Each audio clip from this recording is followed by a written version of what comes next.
situações que você achava que não ia ter mais solução, mas através da sua fé, da sua perseverança, você conseguiu. Levante a sua mão, aplauda ao Senhor, você que já removeu muitas coisas, através dessa fé tão pequena, tão pequenininha, mas você chegou até aqui, você está aqui para adorar a Deus, amém?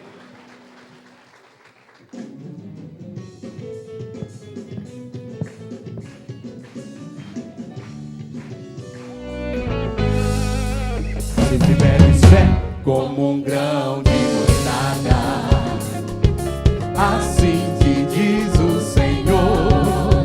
Se tiveres fé como um grão de mostarda, assim te diz o Senhor. O quê? Então dirá pra quem?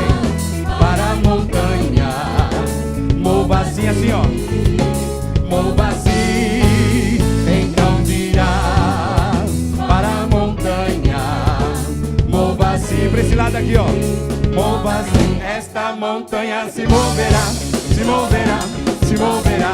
Esta montanha se moverá, se moverá, se moverá. Esta montanha se moverá, se moverá, se moverá. Esta montanha se moverá, se moverá, se moverá. Se tiveres fé como um grão de mostarda, assim te diz o Senhor. Se tiveres fé como um grão de mostarda, assim te diz o Senhor. Então dirá para a montanha, mova-se, mova-se. Então dirá para a montanha, mova-se, mova-se. Esta montanha se moverá, se moverá, se moverá. Esta montanha se moverá, esta montanha se moverá. Esta montanha se moverá, se moverá, se moverá. Esta montanha se moverá, se moverá, se moverá. Se tiveres fé como um grão de mostarda, Assim te diz quem?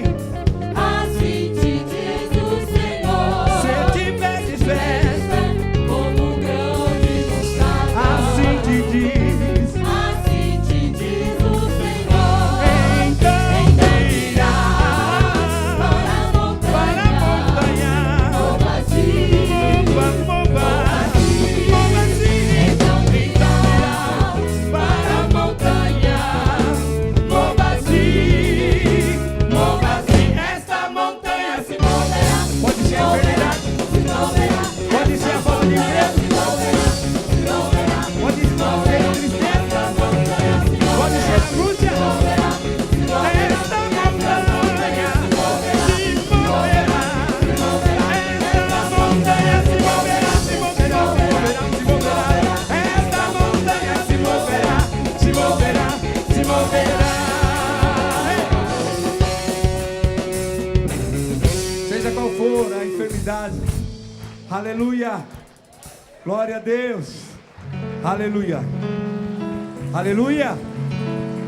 Esta montanha se moverá, Se moverá, se moverá. esta montanha Se moverá, se moverá, se moverá. Esta montanha se moverá, se moverá.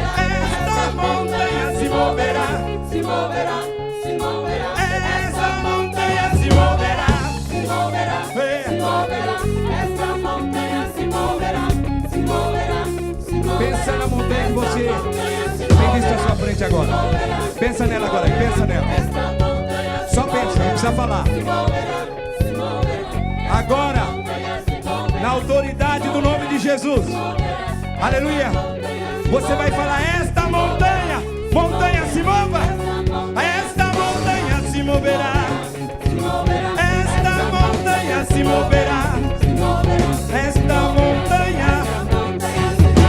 se moverá, esta montanha se moverá, se moverá. Aleluia.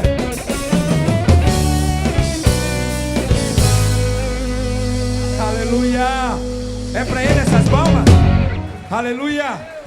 Glória a Deus. Aleluia. Aleluia. Aleluia. Você vai viver o seu milagre. Aleluia. Nesta noite você vai viver o seu milagre. Amém? Glória a Deus. Graça e paz. Graças a Deus nós estamos juntos no nosso programa Mensagem de Esperança. Acabamos de ouvir uma mensagem poderosa que você vai assistir no aconchego da sua casa, aonde você estiver. Deus te abençoe. São 5 acontecimentos em 24 horas com Jesus. Jesus vai te alcançar nas próximas horas com um grande acontecimento. Creia nisso, em nome de Jesus. Vou hoje pregar numa palavra no Evangelho de Marcos. Nós conversamos aqui, falamos com o pastor Pedro, para nesse período a gente estar trabalhando nas mensagens aqui no culto de domingo, no culto da terça-feira, dentro do Evangelho de Marcos, para que também vocês que estão lendo, e mesmo que você não esteja lendo, a palavra de Deus vai ser comunicada para você nessa noite. Então hoje eu quero fazer uma leitura no Evangelho de Marcos, evidentemente, no capítulo 1,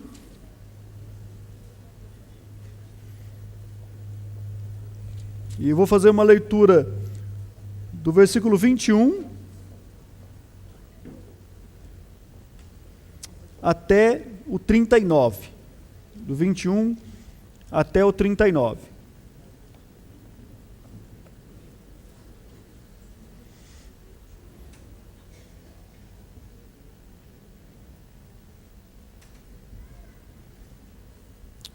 Glória a Deus. O texto vai estar colocado aí para você, se você quiser acompanhar aqui no telão, ou na sua Bíblia, ou no seu aparelho, celular, iPad, não sei onde você vai ler. Mas eu vou fazer uma leitura numa versão da Bíblia chamada Mensagem, que é uma versão interpretada do texto.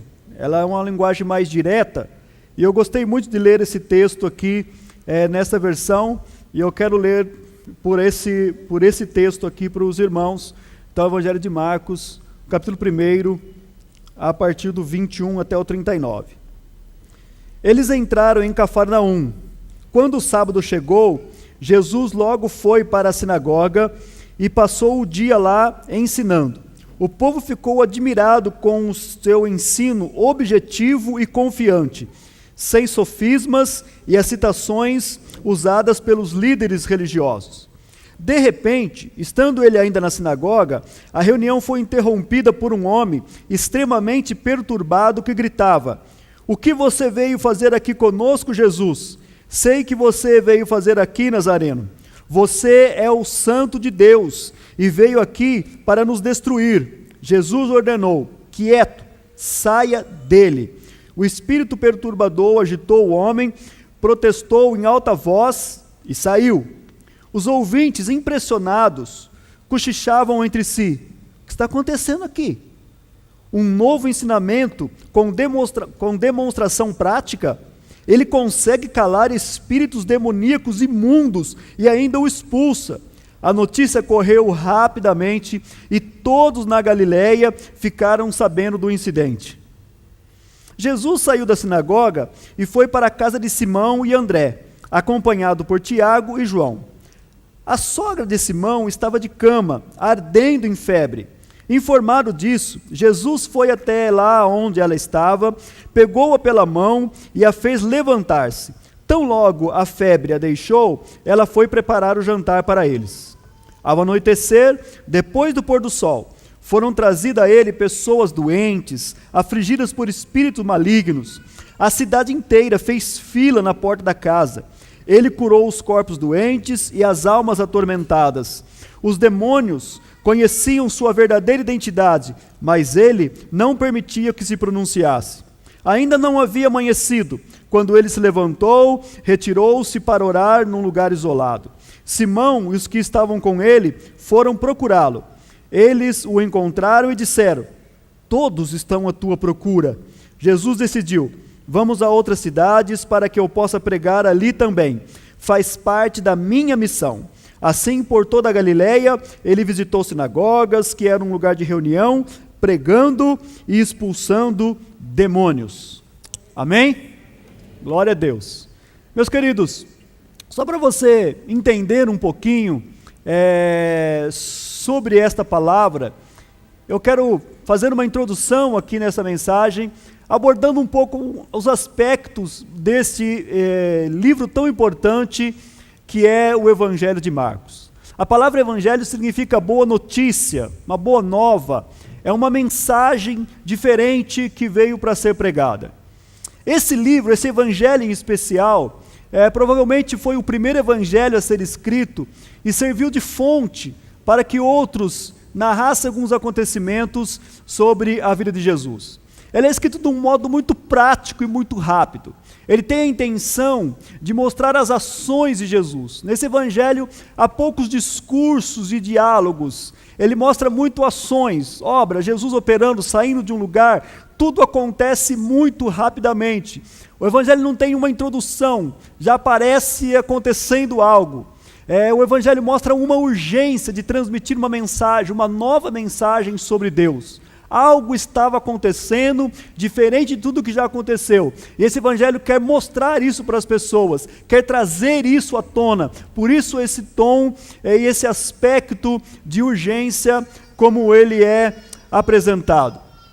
Quando nós vemos as apresentações do Evangelho de Marcos, há uma constante que nós podemos observar. A impressão que nós temos é que Deus está andando entre nós. Deus veio habitar aqui no meio da gente. Ele não somente fala de Deus, porque, aliás, nesse tempo que ele é apresentado, se falava muito de Deus. As pessoas se ocupavam muito com o assunto divindade. O assunto divindade tomava os maiores momentos da vida das pessoas, os maiores interesses da vida das pessoas, até mais do que todas as outras coisas. Mas agora, esse evangelho não apresenta simplesmente Deus. Ele apresenta Deus entre as pessoas. Ele apresenta um Deus que você pode ver, perceber, tocar nele. Um Deus que mora ali do outro lado, na esquina. Ele apresenta um Deus que mora na nossa cidade. Um Deus que vem para a nossa reunião. Um Deus que se alimenta juntamente com a gente. Um Deus que anda entre as pessoas. Um Deus que eles identificam. Não é esse aí o filho da Dona Maria? Não é esse aí o carpinteiro que trabalha ali na oficina, do lado ali em Nazaré? Não é esse o homem que arrumou o telhado da nossa casa e acabou o serviço, não deixou o serviço por fazer? Não é esse o carpinteiro que comprou ali a serra e pagou direitinho? É esse o carpinteiro. É esse homem. Esse homem é Deus. Esse homem que está morando aqui, esse homem que está aqui com a gente, andando com as pessoas, não é ninguém mais do que o próprio Deus. Ele é o Deus Filho, que tomou forma de homem, que está andando como uma pessoa. Isso era uma notícia nova. Isso era uma boa nova. Isso é um evangelho. Isso é uma nova mensagem. E quem é esse rapaz que vai escrever sobre isso? O nome dele, o nome completo dele é João Marcos. João Marcos devia ser muito novo, faixa de 20 anos, quando Jesus foi crucificado. Ele não foi discípulo de Jesus, ele não andou com Jesus. Mas ele andou com dois grandes homens, dois ícones do início da igreja cristã, Pedro e Paulo. Só esses dois foram os homens com quem ele viveu. A mãe dele também chamava Maria. E ele está totalmente envolvido com o início da igreja, embora ainda jovem. Na casa dele, os irmãos se reuniam. O livro de Atos fala que quando Pedro saiu da prisão, as pessoas estavam orando na casa de Maria, mãe do João Marcos. A casa dela, a casa da mãe do João Marcos, era um lugar de culto, um lugar onde as pessoas vinham cultuar, a igreja se reunia na casa dela. E esse menino era criado nesse ambiente. Ele chegou a fazer uma viagem missionária com o apóstolo Paulo. Ele tinha um primo muito influente, um grande pregador chamado Barnabé. E ele convive então com todas essas pessoas. Mas o seu relacionamento, a sua aproximação com Pedro, é que leva-o a escrever esse evangelho.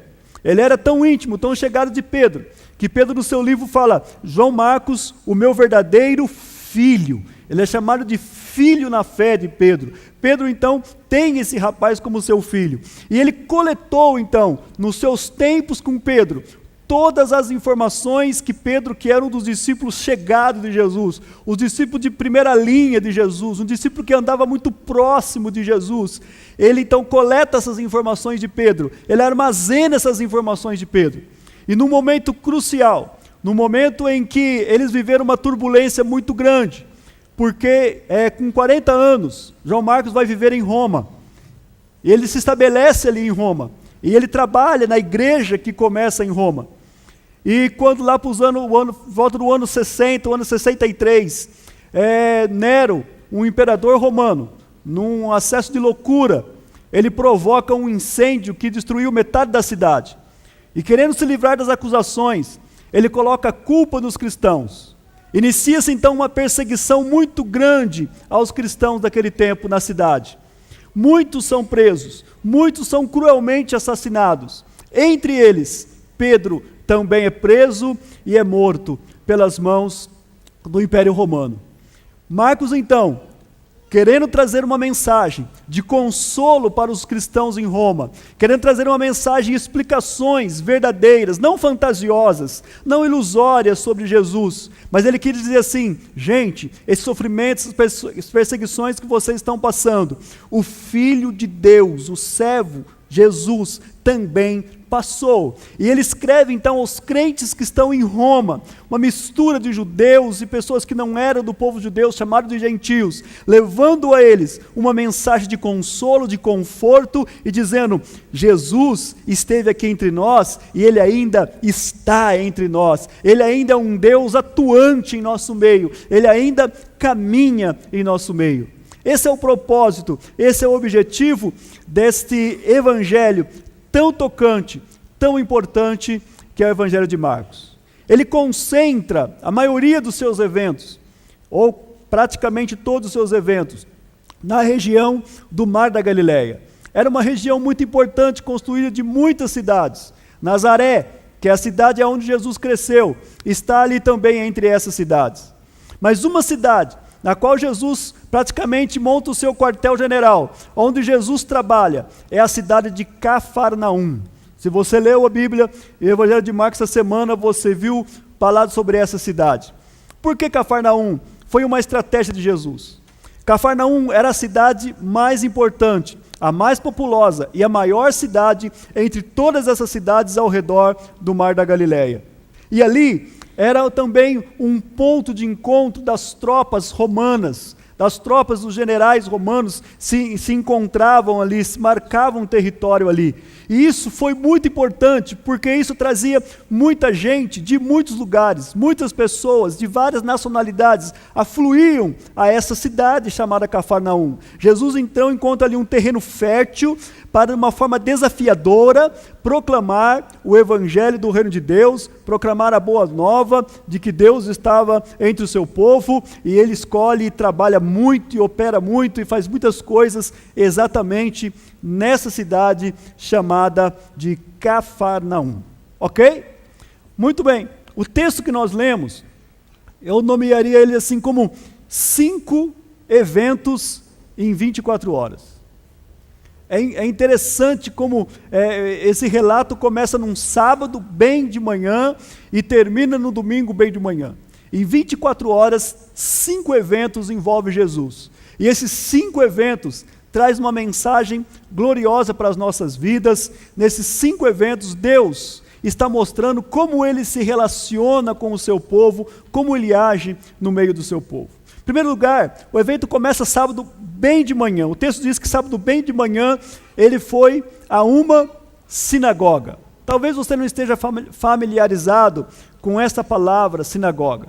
A sinagoga já existia há muito tempo. Era uma casa, um auditório, um cenáculo, onde eles se reuniam com 2 objetivos: fazer orações e estudar a palavra, estudar as escrituras do Antigo Testamento. Nesse lugar não havia cânticos, não havia qualquer outro tipo de apresentação, somente isso. Eles faziam orações e eles liam os textos da Escritura e explicavam as Escrituras. Jesus teve o hábito de ir várias vezes nas sinagogas. Ele se reunia ali nesse lugar chamado sinagoga ou casa de estudo, casa de oração. E nesse sábado de manhã, Jesus vai ali, como tantas pessoas iam. E todas as pessoas naquele tempo que tinha algo para dizer, que tinha uma mensagem para transmitir às pessoas, uma mensagem de consolação, uma mensagem de conforto, poderia escolher lá entre os livros do Antigo Testamento que estavam colocados em vasos, propriamente para se fazer ali, porque as pessoas não tinham as escrituras em casa. A igreja primitiva, às vezes falam assim, olha, temos que voltar a ser como a igreja primitiva, eles liam a Bíblia todo dia. Eles não liam a Bíblia todo dia, eles não tinham a Bíblia para ler. Para ler eles só aos sábados, quando eles iam na sinagoga, alguém pegava a escritura e lia para eles. O que eles faziam era meditar então nessas escrituras todos os dias, naquela leitura que fora feita no sábado. Jesus vai lá no sábado e ele pega as escrituras e começa a ensinar sobre as escrituras. Gente, mas era comum, quando alguém, um dos mestres daquele tempo, ia ensinar, as pessoas não conseguiam ficar muito tempo ouvindo eles, porque era um ensino vazio, um ensino sem graça, era um ensino que provocava sono, as pessoas não aguentavam muito tempo. Mas esse texto diz que Jesus ficou o dia inteiro ensinando-os, e eles ficaram ali, observando e ouvindo o que Jesus ensinava, e eles deram uma definição sobre o ensino de Jesus, é um novo ensino com demonstração prática. Isso é uma coisa primeira que eu quero destacar aqui. Primeiro evento da vida de Jesus, nesse dia, ele vai para esse lugar chamado sinagoga, e ele pega as escrituras e começa a ensinar as pessoas, mas o seu ensino era com demonstração prática. As pessoas começam a ficar alegres, eles diziam assim, ele ensina com autoridade, o ensino dele é diferente, não dá para a gente dormir aqui no ensino dele, o ensino dele é confortador, o ensino dele traz uma alegria. Queridos, a mensagem de Jesus é exatamente essa. Por muito tempo, as pessoas viram a religião como um ritual, as pessoas viram a religião como uma forma de cerimonial, as pessoas viam a religião como algo cansativo, como algo simplesmente obrigatório para você tentar chegar a Deus. Jesus quebra esse paradigma, Jesus quebra essa impressão, ele vem trazer assim, olha, não é nada disso, viver com Deus é uma vida alegre, o ensino de Deus, o ensino sobre Deus tem que trazer alegria, tem que trazer contentamento, tem que trazer vida, tem que trazer esperança. Talvez você está aqui nessa noite, você nunca se deparou, você nunca entrou numa igreja, você nunca ouviu alguém até pregando sobre Jesus. Talvez o que você conhece de religião era um ritual, talvez o que você conhece de religião era algo de alguma pessoa que tinha um conhecimento extraordinário, mas que falava coisas que você não captava, que você não conseguia entender. Jesus veio mostrar algo diferente. O ensino sobre Deus é um ensino simples. Deus é acessível às pessoas. Ele fala a nossa linguagem. Ele fala como nós. Ele anda nas ruas como a gente. Ele se assenta com a gente. Ele está entre nós. Ele é o Deus conosco. Ele é o Senhor que quer se comunicar com a gente nas nossas linguagens. Em segundo lugar, esse ensino é um ensino que traz conforto, que traz esperança. Queridos, quantas pessoas vivem assim, sem esperança, sem alegria, as pessoas não têm nada onde eles se apegar, e muitas pessoas dizem o que fazer da vida, perdem a esperança em tudo, porque os grandes discursos que eles já ouviram se notou ser discursos vazios, as grandes palavras não trouxeram nada, promessas que muitas vezes receberam não trouxeram nada para a sua vida, mas Jesus demonstra que o seu ensino é diferente, a sua palavra é diferente, a palavra dele traz uma esperança para o coração, a palavra dele alegra a vida, a palavra dele traz um despertamento para as pessoas o ouvem e as pessoas recebem alegria. É isso que Jesus provoca nas nossas vidas. Talvez você possa questionar, por que esse pessoal vai todo domingo numa igreja? Por que alguns, não só aos domingos, vai os outros dias na semana na igreja? Por que eles vão? Queridos, porque isso traz para a gente uma alegria, traz esperança para a gente, traz renovo para a nossa alma. Cada vez que nós estamos na presença do Senhor, nós recebemos esse renovo, nós recebemos essa alegria, essa mensagem nos levanta, nos anima, nos dá disposição para continuar nas batalhas, no sofrimento, nas lutas. A palavra do Senhor tem este poder. Jesus estava ensinando na sinagoga e de repente aquela reunião foi interrompida. Um homem extremamente perturbado interrompe a reunião. Imagina o tumulto daquela reunião. O que vai acontecer agora? Esse cara falando, mas olha só o que ele diz. Aquele homem estava possesso por um espírito demoníaco. A possessão demoníaca é uma realidade. Espíritos demoníacos toma a vida da pessoa, toma o controle das suas faculdades mentais. A pessoa age como se não fosse ela. A pessoa é tomada de uma força extraordinária. A pessoa tem atitudes que não são comuns na sua vida. Queridos, e muitas vezes nós percebemos isso. Muitas vezes nós achamos que é próprio da pessoa, mas muitas vezes são ações do diabo que se apodera através dos seus demônios a vida das pessoas. E esse homem vem ali possesso por demônios, mas esses demônios quando chegam, eles têm que identificar e reconhecer quem é Jesus. Ele começa a dizer, o que nós temos contigo, ó Jesus? Eu sei quem tu és, Nazareno. Tu és o santo de Deus, e eles têm que reconhecer. Tu és o santo de Deus, tu és o santo de Deus, e você veio para nos destruir. Jesus falou, é por aí. Só que vocês ficam quietos, que aqui quem está ensinando sou eu, e sai desse homem e vai embora. Aí o homem ficou bom. Autoridade. E se você observar no Evangelho de Marcos, você está nessa leitura, você percebeu que muitas vezes Jesus age assim. Ele chama os seus discípulos e dá autoridade para eles sobre os demônios. Irmãos, eu não gosto de fazer apologia a essa questão de demônio. Não gosto muito nem de falar neles. Mas uma coisa eu tenho que dizer para você, eles são realidades. Satã anda solto. O inimigo está agindo no mundo. Há uma ação demoníaca no mundo. Em todas as esferas. Todos os sistemas, muitas vezes são tomados por isso. E nós, às vezes, não conseguimos identificar isso.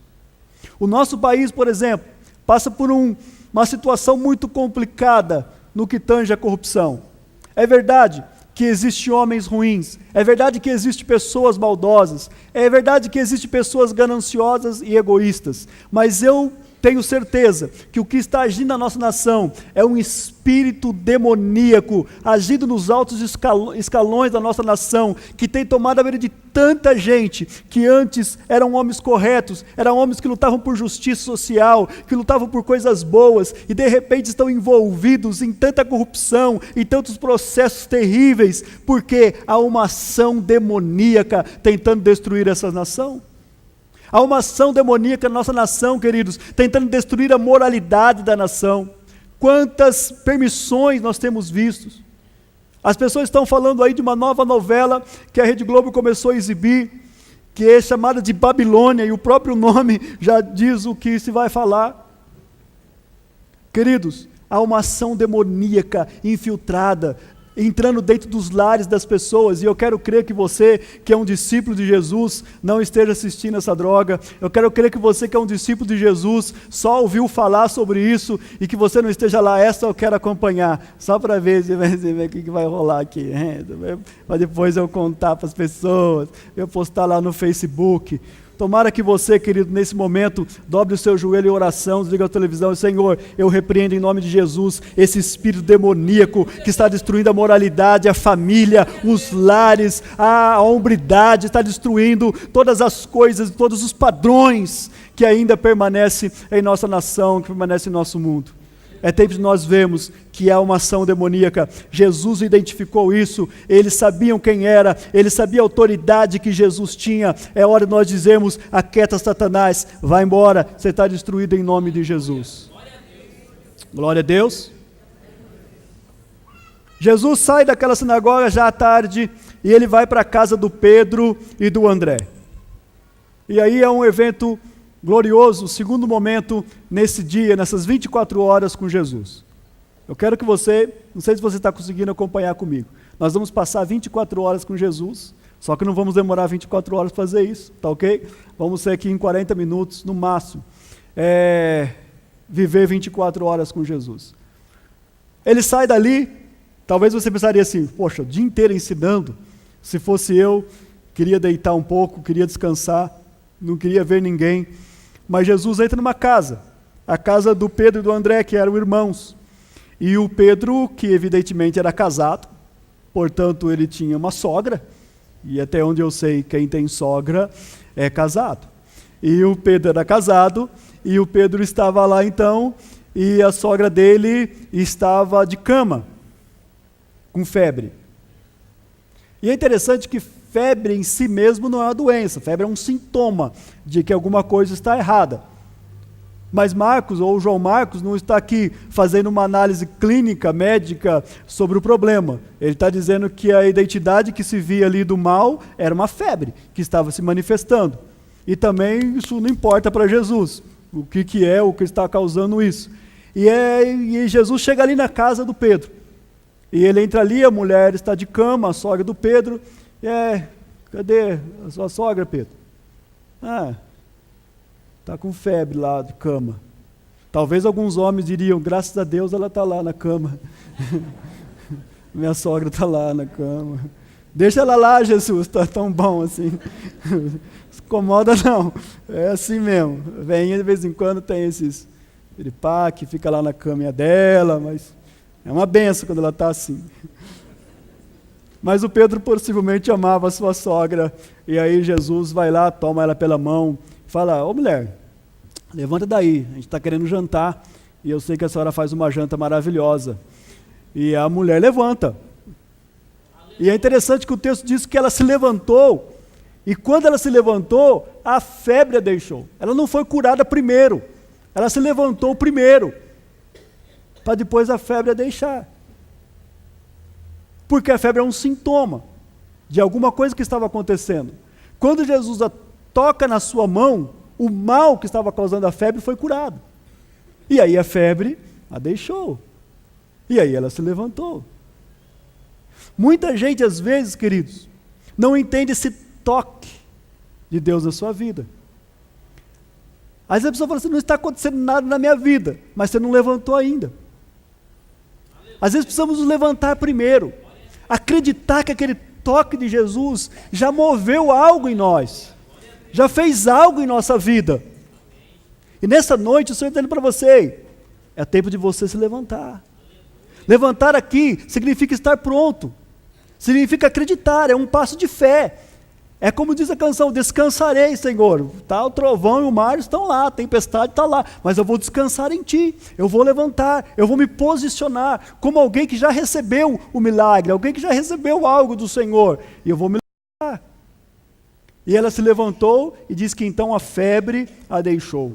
O mal já havia desaparecido. E o que eu acho mais lindo nisso, queridos, é que ela se levantou e foi trabalhar. Ela se levantou e foi servi-los. Ela foi fazer a janta para o pessoal comer. E isso é muito maravilhoso. E se eu posso enumerar, que é um crescente de maravilhas aqui, a principal delas é que havia uma mesa de jantar e Jesus estava jantando com eles. Deus estava jantando com eles. Eu não quero que você perca isso de vista. Deus está em nosso meio. Deus está com eles. Deus está sentado na mesa, jantando com eles, comendo a comida que a sogra do Pedro fez. Como brasileiro que nós somos, eu creio que ela fez um feijãozinho, e daquele que faz naquela panela com bastante mistura, igual o irmão Rosário faz aqui na igreja, né, que põe linguiça, que põe aqueles negócios todos, fica aquele caldo bem grosso assim, e aquele arrozinho branco, bem delicioso, e ela fritou um bifinho, talvez um filezinho de peixe, que o Pedro tinha pego lá no mar, e fez uma comida, eu sei que vocês já jantaram, né, eu posso falar isso tranquilo, e preparou um jantar maravilhoso, uma saladinha de alface com tomate, e eles jantaram com Jesus, e Jesus ali comendo juntamente com eles. Deus está na nossa mesa. Deus está em nossa casa. O Evangelho é essa demonstração. Deus vem para a nossa casa. Às vezes você fala, eu vou lá na igreja para ter um encontro com Deus. Eu vou na igreja para ter um relacionamento, um tempo de relacionamento com Jesus. Querido, talvez nem precisa disso. Vir na igreja é importante, porque é o tempo de comunhão, é o tempo que estamos juntos. Mas o importante é você saber que toda vez que você assenta à mesa, toda vez que você reúne a sua família, pai, mãe, os filhos, talvez você já tenha netos, e aquela bagunça toda da mesa, aquela conversa alta, o pessoal contando histórias do dia, do seu dia, histórias de como aconteceram tantas coisas, você entendeu uma coisa, Jesus está sentado aqui com a gente. Jesus vem almoçar conosco, tomar o café da manhã com a gente. Nós temos um hábito de tomar o café da manhã aqui na igreja com os irmãos que trabalham aqui. E sempre de manhã, quando nós vamos tomar o café, a gente tem um tempo de oração ali na mesa. E eu sei que aquele tempo é um tempo que nós temos com Jesus e que Jesus está ali com a gente. Jesus está participando do nosso café da manhã, Jesus está participando do nosso dia. Isso é uma mensagem muito simples, mas muito importante. Jesus quer participar de cada coisa simples da sua vida. Coisas que você pode considerar assim, olha, mas eu não vou nem orar sobre isso, eu nem vou pedir a presença de Deus sobre isso, porque não é tão importante. Querido, é isso. Jesus quer compartilhar com você desses momentos. Os momentos de família, o aniversário do seu netinho, o aniversário do seu sobrinho, o aniversário do seu filho, o seu aniversário de casamento. Jesus quer participar de você. Ele tem alegria de participar com a gente. Jesus foi em festa de casamento, queridos. Jesus ia nas reuniões de famílias. Jesus ia em jantar que as pessoas faziam. Jesus é o Deus que anda entre nós. Ele é o Deus que mora ali, naquela casa na esquina. Ele é o carpinteiro, Ele é o filho da Dona Maria, Ele é aquele que habita em nosso meio. Ele é o Deus que está na sua casa. Ele é o Deus que vai com você. Naquela hora da noite, quando muitas vezes o pavor toma conta do seu coração, a ansiedade, você que às vezes está sofrendo depressão, você que está passando por angústias, por enfermidades, e muitas vezes o sono foge à noite, lembre-se, quando o sono fugir, o Salvador está ali com você, Ele está no seu quarto, Ele pode estar junto com você, Ele pode andar com você, Ele pode habitar com você, Ele anda conosco, Ele é o Deus que veio para viver conosco. Ele começou o dia na sinagoga, ensinando e libertando. Ele continua numa casa simples, a casa da sogra do Pedro, e ali, participando de um jantar, ele cura a mulher. Terceiro lugar, quando o dia já tinha declinado, o sol já tinha se posto, as pessoas ficam sabendo que ele está na casa. E é interessante que ele ainda não tinha feito grandes milagres. O único milagre que aparece é esse homem que foi liberto lá durante a reunião, que ele interrompeu a reunião, querendo tumultuar, e Jesus libertou aquele homem. Mas as pessoas ficam sabendo de Jesus. E eles começam a ir tudo lá para casa, para frente da casa da sogra do Pedro. E começam a encher a rua. Não tinha como entrar na casa, a casa era pequena. E as pessoas se aglomeram na frente da casa, e Jesus então começa a fazer um culto ao ar livre. Ele ensinou lá na sinagoga, com os judeus e os principais. Ele vai na casa, apenas 4 discípulos, as mulheres que estão ali na casa, as crianças, o papagaio, o cachorrinho do Pedro. E agora ele vai para a rua. E na rua tem muita gente. Que pessoas que estão ali? Pessoas enfermas. Pessoas enfermas no corpo e na alma. Pessoas oprimidas. Pessoas sem esperança. Pessoas que ninguém queria se relacionar com eles. Pessoas que ninguém se importavam com eles. Ele não está falando aqui que existiam pessoas importantes da cidade, pessoas de influência daquela cidade, daquela grande cidade chamada Cafarnaum. Quem estava ali? Pessoas oprimidas. E o texto diz que Jesus conversa com eles. E o texto diz que Jesus curou e libertou todos eles. Ao anoitecer, depois do pôr do sol, foram trazidas a ele pessoas doentes e afligidas por espíritos malignos. A cidade inteira, uma figura de linguagem aqui de exagero, fez fila na porta da casa. Ele curou os corpos doentes e as almas atormentadas. Os demônios conheciam sua verdadeira identidade, mas ele não permitia que se pronunciasse. Jesus não ficou entrevistando o demônio, não. Quem é você, rapaz? Onde você está? Você está na igreja tal lá? Estou sabendo que você vai lá naquela igreja. Não, Jesus não ficou conversando com o demônio. Jesus está numa lição aqui para a gente, querido. Só teve uma vez que ele falou com o demônio, só perguntar o nome dele, qual é o seu nome? Aí o cara falou, Legião. Falou, você vai embora, cara. Aí falou, mas então a gente queria ir, ficar em algum lugar por aqui, tem uns porcos velhos ali, podia ir para eles? Então vai, mas vocês vão sair. Hoje em dia as pessoas costumam entrevistar demônio, falar com eles na televisão, né, queridos? Ficar falando com eles. Isso não vem de Deus, não, querido. Isso não é a palavra de Deus. Isso não foi o que Jesus passou para a gente. Isso não foi o que Jesus ensinou para a gente. Jesus fez o que era certo aqui. Repreendia-os. E o que eles queriam fazer? Eles queriam proclamar quem Jesus era. Mas Deus não precisa de ajuda dele. Não precisa. Ele não precisa que o demônio venha ajudar ele, dizer quem ele sabe quem ele é. Isso é coisa dos homens. Pessoas às vezes querem isso. Você viu lá? O demônio reconheceu que eu sou o pastorzão lá da igreja.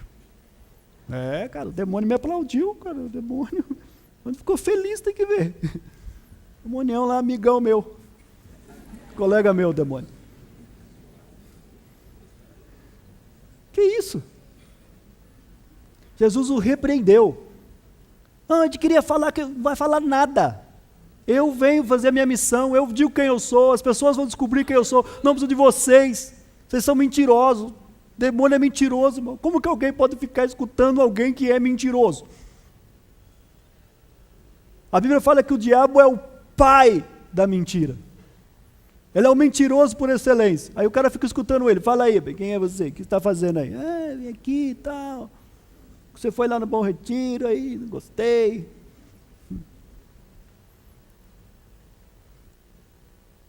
Repreendia. E não os deixava falar. Mas o mais importante que isso tudo, é que Jesus curou essas pessoas. Eu vejo duas coisas aqui, queridos. Misericórdia e amor com os necessitados. Esse Jesus, ele anda com aquelas pessoas que precisam dele. Pessoas simples. Pessoas que não tinha ninguém por elas. Pessoas que não eram bem recebidas dentro das agências bancárias. Pessoa que a porta eletrônica travava com ele só por causa da cara dele. Não é porque ele tinha nada de metal. Quando ele ia entrar no banco, a porta travava. Aí ele falava, não tenho nada de metal aqui não, moço. Mas então, você não pode entrar aqui não, cara. Pessoas que não tinham acesso à política. Pessoas que não tinham acesso aos lugares nobres.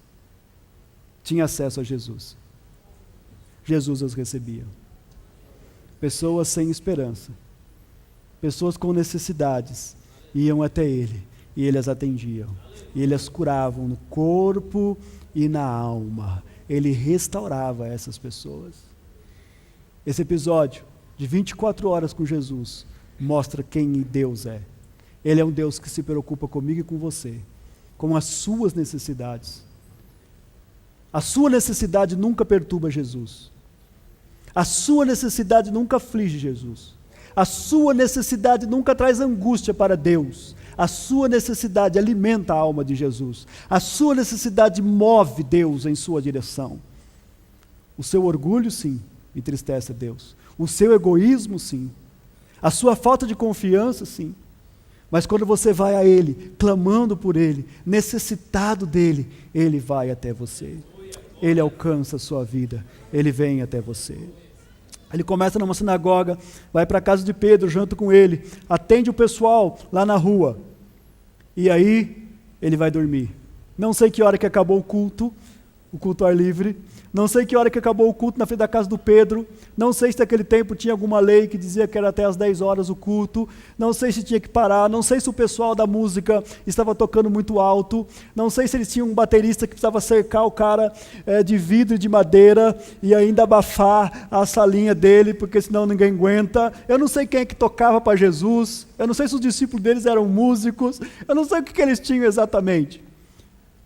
Eu não sei que hora que acabou o culto. O que eu sei que é ainda de madrugada, Jesus se levantou. Estava todo mundo dormindo. E ele esquece o dia de fama, o dia de popularidade, e ele vai para um lugar isolado, e a Bíblia diz, e ali orava. E eu quero direcionar essa palavra para você, que de alguma forma está servindo a Deus, está fazendo a obra de Deus. Um dos maiores perigos que existe na obra de Deus é fazer a obra de Deus sem ter intimidade com Deus. Jesus foi para o seu momento de intimidade com Deus. Um momento que não ia ter discípulo do lado dele, não ia ter enfermo do lado dele, não ia ter espíritos imundos do lado dele. Era o momento de intimidade dele com o Pai. O momento que ele ia conversar com o Pai sobre aquilo que ele precisava fazer no outro dia. Talvez, queridos, qualquer um de nós, qualquer líder espiritual, qualquer pastor, qualquer padre, qualquer missionário que tivesse com ele acontecendo o que estava acontecendo com Jesus, ele nem se preocuparia em orar. Deus sabe tudo, gente. O dia hoje foi cansativo. Comecei a ensinar de manhãzinha.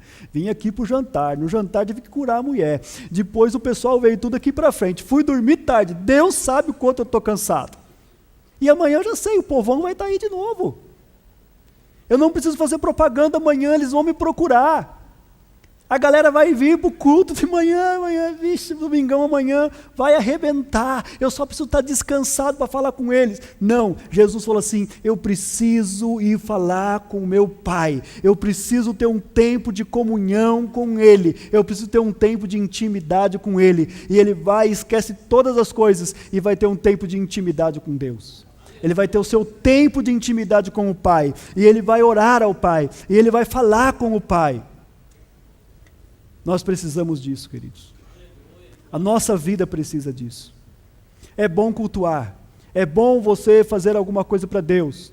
É bom quando você tem um tempo, você ouvir canções. É bom você estudar a Bíblia, você estudar outras coisas. É bom você trabalhar, é bom você produzir. É bom você ser um bom empregado, um trabalhador eficiente. É bom você ter um estudante de alto nível. Tudo isso é louvável, mas nós precisamos ter um tempo para nos afastarmos, nos desligarmos de tudo e ter o nosso tempo a sós com Deus. Pastor, irmão, onde eu vou arrumar um lugar isolado? Gente, onde que tem aqui um lugar isolado? Pode ser o seu quarto. Jesus depois ensinou sobre isso. Quando você for orar, entra no seu quarto, fecha a sua porta e fala com o teu Pai que está em secreto, e Ele te recompensará. Tem um tempo com Deus, tem um tempo gostoso a sós com Deus, de um bate-papo com Ele. Eu não acredito que essa conversa de Jesus com Deus foi uma oração formal.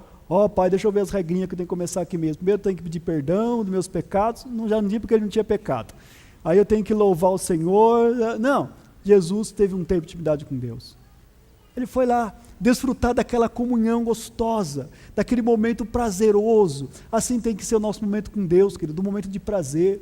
Aprenda isso na sua vida, querido, a ter um momento agradável com Deus, um momento alegre na presença de Deus. Talvez você não puder ajoelhar, não ajoelha, puxa uma cadeira lá no seu quarto, senta na beira da cama e fala, Jesus, senta aqui do lado da cama, aqui, eu preciso conversar com o Senhor. Olha, está um problema sério aqui em casa, minha filha, eu falo com ela, é a mesma coisa que falar com essa porta, Jesus, ela não me obedece, ela é teimosa, é desobediente, o meu filho agora está em umas companhias que só o Senhor sabe, está difícil esse menino, eu criei ele com tanto jeitinho, eu fiz tudo para ele, e agora que ele está crescendo, está rebelde, está desobediente, responde para mim, responde para o pai dele, Jesus, o que eu faço com esse menino? Me ensina a lidar com ele, Jesus, a coisa está complicada aqui. É isso, querido, conversar com Jesus. Ou falar de você mesmo, Jesus, eu tenho sentido umas coisas estranhas dentro de mim, vem um vazio às vezes, eu tenho vontade até de não viver mais, Jesus, às vezes eu não tenho esperança, eu não sei o que vai acontecer comigo, o que está acontecendo comigo, Jesus? O Senhor que me conhece por dentro, o Senhor que me criou, fala alguma coisa, age na minha vida. Queridos, orar é isso. Orar é isso. Às vezes nós precisamos quebrar algumas coisas, às vezes precisamos quebrar algumas formalidades, às vezes vamos esquecer algumas coisas e penetrar na presença de Deus e ter um momento e ter um contato com Ele, e Ele nos recebe, Ele nos atende, Ele nos ouve, Ele nos responde, Ele nos abraça, Ele está conosco. Ele é o Deus que veio morar com a gente, Ele é o mestre, Ele é o Senhor que mora ali na esquina, na casinha, Ele é o filho da Maria, Ele é o carpinteiro que consertou aquele lado da minha casa, que arrumou a mesa que estava com o pé torto. Ele é o Senhor que acima de tudo consertou a minha vida, arrumou os meus caminhos e aplana cada dia o meu caminho nessa vida. Sabe o que aconteceu quando ele buscou direção? Quando ele estava acabando de orar, chegou o Pedro lá. Jesus, cadê o Senhor? Velho, está todo mundo te procurando. Porque o Pedro era meio adolescente assim e tal. Está todo mundo te procurando por aí, Senhor. O povão já está lá. Os caras já cantaram 3 músicas. O seu vice lá, que é o Pedro, né, que era o vice dele, eu já dei os avisos, já apresentei criança, já tirei oferta, e o senhor não chega para pregar. Está assim, ó, de gente lá. Ele falou, ô Pedro, seguinte, nós vamos para outra cidade, não vamos ficar aqui hoje não. Está doido, Jesus? A igreja está, é o melhor momento da igreja. Está cheio de gente. Não, mas o pai, eu estive com o pai, e a direção dele é que eu tenho que pregar em outras cidades. Existem outras pessoas precisando me ouvir. Essa é a minha missão. Eu tenho que libertar mais gente. Vai ter alguém cuidando desses aí. Estou indo. Bora, Pedro, bora. E foi para outra cidade. Irmão, estrategicamente, essa é a maior furada que existe. Como que alguém sai no auge? Como que alguém sai na hora que a coisa está bombando? Como que alguém deixa um lugar que está fervendo? Um momento, quando ele chegou, era numa sinagogazinha, num lugarzinho de reunião, que o demoniado interrompeu o culto ainda. Agora existiam multidões, todos estão te procurando, falou o Pedro. Aí o Jesus falou para ele assim, tá bom, deixa eles procurar, porque eu vou para outra cidade. Porque quando o Pai dirige, não importa. Aquele que serve a Cristo, ele não é dirigido pela opinião dos outros. Aquele que serve a Deus, aquele que é guiado por Deus, ele não vai pela opinião da maioria. Mas está todo mundo me dizendo para fazer isso. Está todo mundo me dizendo para fazer aquilo. Está todo mundo me aconselhando assim. Ouça a voz de Deus. Vale aquilo que Deus está falando com você. Pastor, mas é possível Deus falar comigo? É. Mas eu vou escutar uma voz, vai aparecer um anjo, como vai ser? Eu não sei como vai ser, existem várias formas como Deus fala. Deus pode falar assim usando uma pessoa. Deus pode falar algo trazendo um sentimento muito forte no seu coração, uma convicção muito grande, isso se chama fé. Ele traz algo muito profundo no seu coração. E quando ele traz isso, pode estar a cidade inteira, o mundo inteiro dizendo para você, não vai. Se ele está dizendo, isso que virou uma fé, uma convicção no seu coração, pode ir que vai dar certo. Aleluia. Jesus levantou daquela oração com essa convicção. O Pedro falou, Jesus, todos estão te procurando. Ele falou, Pedro, beleza, só que eu vou para outra cidade. Eu tenho uma convicção do que eu tenho que fazer.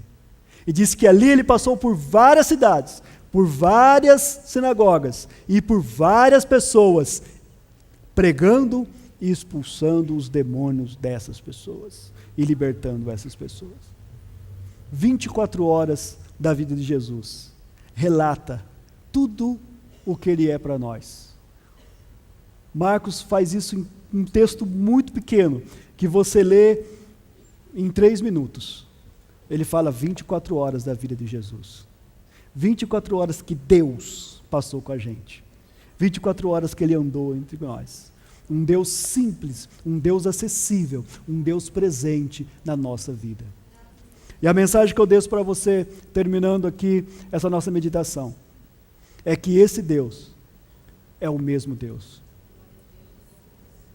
Você pode dizer, mas ele não está pessoalmente aqui com a gente, tal, mas a sua presença pode ser percebida. Ele ainda é real. Ele ainda quer habitar com a gente. Ele enviou o seu Espírito. E o Espírito Santo também é Deus. E Ele está habitando conosco. Ele está andando entre nós. Ele está vivendo entre nós. E você pode andar com Ele. Você pode compartilhar a sua vida. Você pode compartilhar os seus momentos, as suas dores e as suas alegrias com esse Deus. É possível você relacionar-se com Ele. É possível você ter comunhão com Ele. É possível e é agradável e é bom nós andarmos com Ele. Glória a Deus. Esse Jesus que você ouviu, que expulsa demônios, que cura, esse Jesus que teve intimidade com o Pai, esse Jesus que vai te abençoar e que já está te abençoando. Eu quero orar por você. Não importa o momento que você esteja vivendo, saiba que esse Jesus está junto de você, está na tua casa, está com você. O momento pode ser de aflição, mas Ele te garante a vitória no nome de Jesus. Pai, nós queremos te louvar pela vida do teu filho, da tua filha, por esta família que assistiu este programa. Te pedimos a tua bênção sobre este lar, a bênção da salvação, a bênção da cura, a porta a abertura de portas, Senhor, milagres ocorra, Senhor. Aquilo que o médico, aquilo que o doutor diz que não tem mais jeito, que o teu Espírito venha promover um grande acontecimento, uma grande vitória sobre a vida do teu filho. Aqueles que estão aflitos, em tribulação e angústia, dá-lhes a tua paz, a tua alegria, o teu gozo, e o teu nome venha a ser glorificado. Deus, no nome de Jesus, nós abençoamos esta família, nós abençoamos esta casa, nós abençoamos essa vida, e que ele seja vitorioso no poder que há no nome de Jesus e da tua palavra. Nós te agradecemos. Amém. Glória a Deus. Venha estar conosco, faça-nos uma visita aqui na Avenida José Pereira Lopes, 112, Vila Prado. Nós contamos com a tua presença em nome de Jesus. Até o próximo programa. Em Cristo Jesus somos mais do que vencedores. Amém.